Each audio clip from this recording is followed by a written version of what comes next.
brought to you by 1AAuto.com, your source for quality parts and the best service on the internet. Hi, I'm Mike from 1A Auto. I hope this how-to video helps you out. And next time you need parts for your vehicle, think of 1AAuto.com. Thanks. In this video, we're going to show you how to replace a lower forward control arm in this Audi A4. This is a 2007. We do this on the driver's side, but the passenger side is pretty much the same procedure.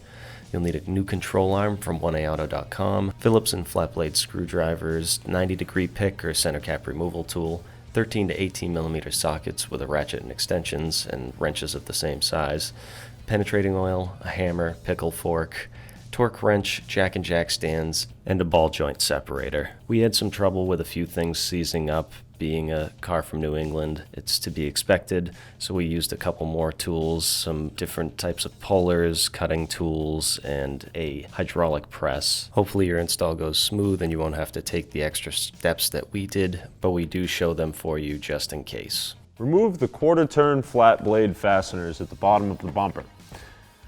Normally, there are 3 here. There are several underneath. A lot of these bumpers are missing these fasteners. They've become cracked, damaged, lost, what have you. So just find all the ones you can.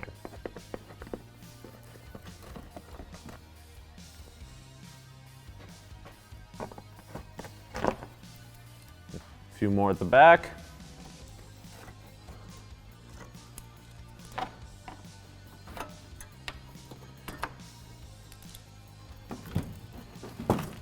A couple of Phillips. Occasionally these are Torx at the front of the wheel wells. Remove the screws inside the wheel well.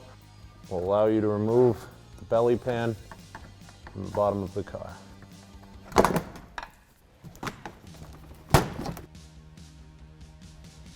Using a 90-degree hooked pick, remove the center cap from your wheel. We also have the actual Audi tool for removing the center cap available on 1AAuto.com. Crack your lug nuts loose with a 17 millimeter socket and a breaker bar. With the vehicle raised and supported, remove your lug bolts the rest of the way and take the wheel off. Just to give you a heads up before you get started, we've been soaking the subframe bolts for the rear of the lower control arms in penetrating oil for 3 or 4 days now.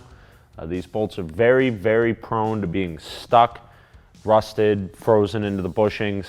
So we recommend if you can, if your control arms have a little bit of time, that you begin to soak these, let it get in there for a few days, soak them every night or before you go to work, and let them work in through there over a couple of days. It'll really make this process easier for you when the time comes to change them. Using a 16 millimeter socket and ratchet, remove the top bolt for the sway bar link.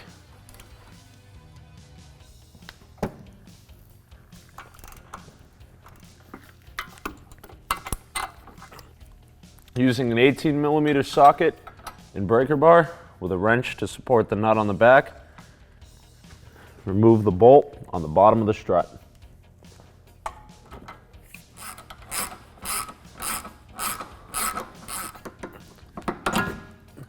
Using an 18 millimeter wrench and a socket and breaker bar, we're going to loosen the bolt on the back of the forward lower control arm. Not going to take it all the way out just yet, but taking the tension off the bushing is going to make removing the joint at the front a lot easier. Remove the 18 millimeter nut, securing the forward lower control arm into the bottom of the spindle with an 18 millimeter socket and a breaker bar.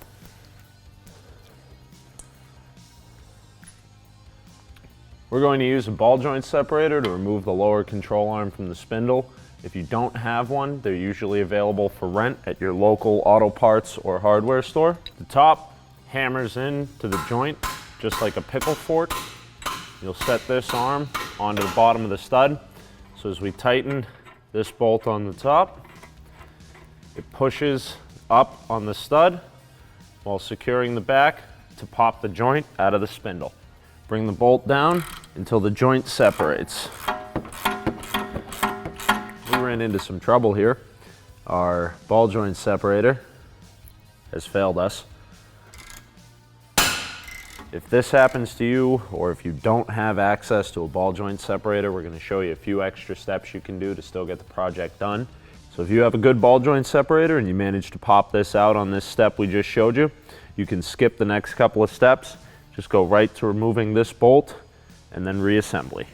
Remove the 18mm nut at the top of the rearward lower control arm ball joint. We're removing this control arm from the spindle to gain better access to the ball joint on the forward lower control arm.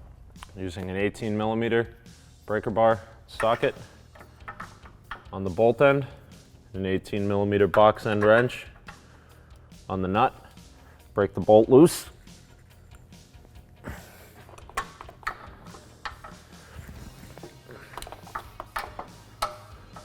Using a pickle fork, keeping it up tight to the spindle, remove the lower control arm.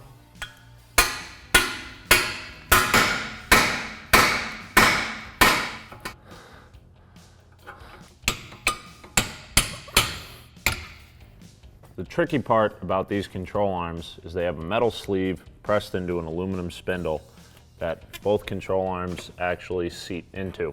It's very easy to make these pop out of the spindle and very difficult to remove them from the control arms and get them back in after that's happened. The best way to remove the ball joint from the spindle on the forward lower control arm is with a high quality ball joint separator.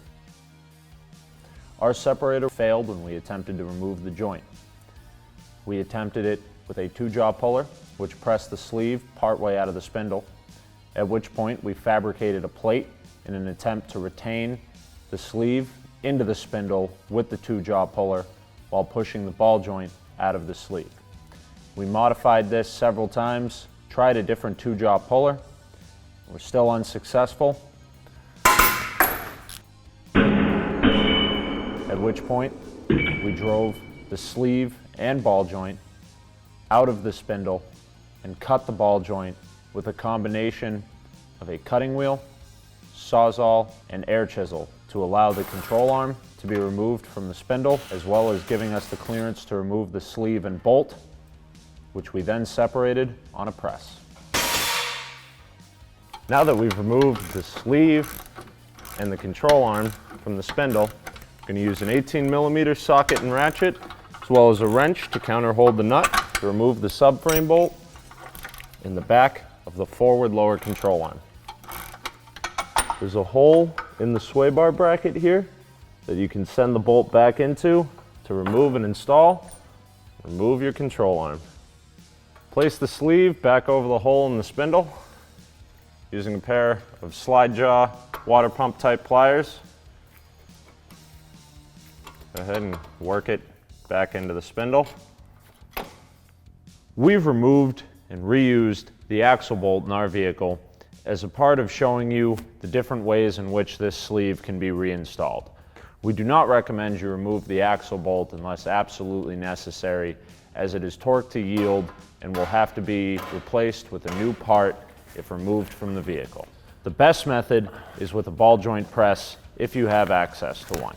Heating up the bottom of the spindle may help the sleeve slide in easier.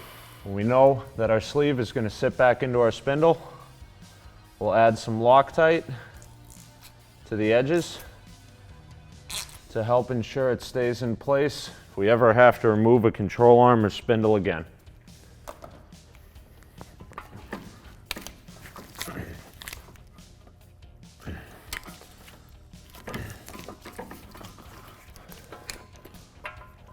Reinstall the lower control arm into the subframe.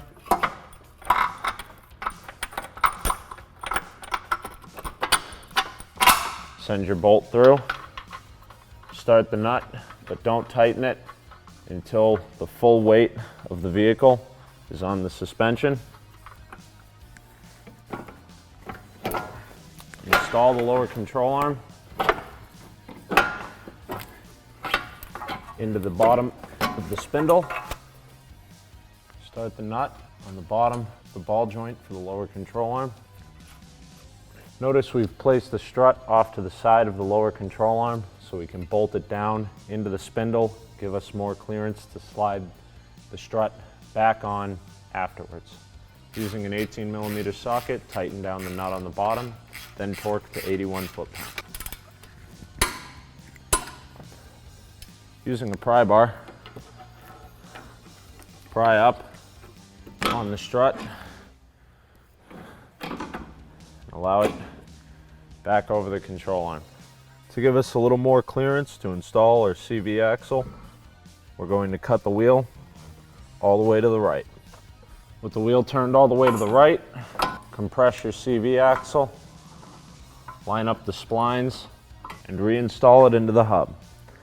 Start the axle bolt on the other side, just a few threads to make sure that it doesn't fall out of alignment while we install the rest of our suspension. We'll reinstall the bolt for the strut and the nut. Again, this will be left-hand tight until we have the weight of the vehicle on the suspension. Reinstall the rearward lower control arm into the spindle. Install the nut.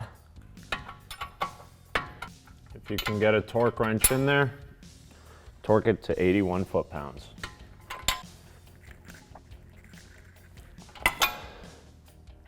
Reinstall the bolt for your sway bar link. While the nut on the back of the sway bar link can't be turned, it can be used as leverage with a 13mm wrench to help line up your bolts. Using a screw jack if you're on a lift, or a floor jack if you're working with the jack and jack stands, load up the bottom of the spindle until the suspension is in the normal ride height position. When the screw jack or floor jack begins to lift the vehicle by the suspension, you've reached the highest point. The lowest point is with the suspension hanging. Your normal ride height will be in the middle of those two. Tighten the rear control arm with an 18mm socket and ratchet and wrench. Torque the bolt to 52 foot-pounds. Tighten down the front lower control arm subframe bolt with an 18mm socket and ratchet, and torque to 55 foot-pounds. Tighten the strut bolt with an 18mm socket, ratchet, and wrench. Torque to 66 foot-pounds. Finish tightening the sway bar link bolt with a 16mm socket and ratchet. Torque the sway bar link bolt to 52 foot-pounds. Remove the weight of the vehicle from the suspension. Reinstall the wheel onto the hub. It helps if you send a lug bolt through and hold it with a 17mm socket on the other side.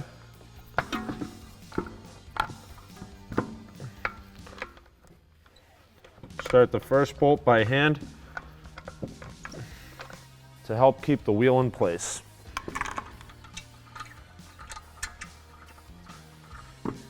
Torque the lug bolts to 90 foot-pounds in a cross pattern.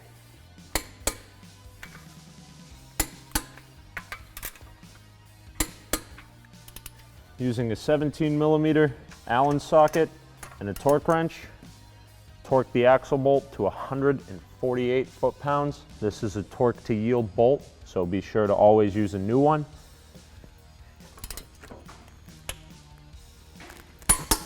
Once it's torqued, we'll add an additional 180-degree turn.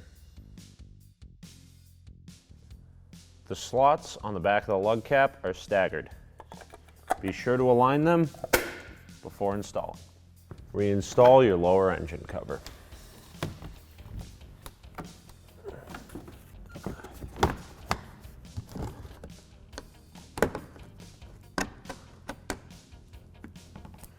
Reinstall whatever fasteners you had to remove for the belly pan.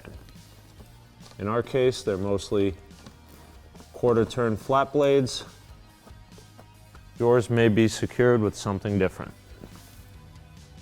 Thanks for tuning in. We hope this video helped you out. Next time you need parts for your car, please visit 1aauto.com. Also check out our other helpful how-to as well as diagnosis videos.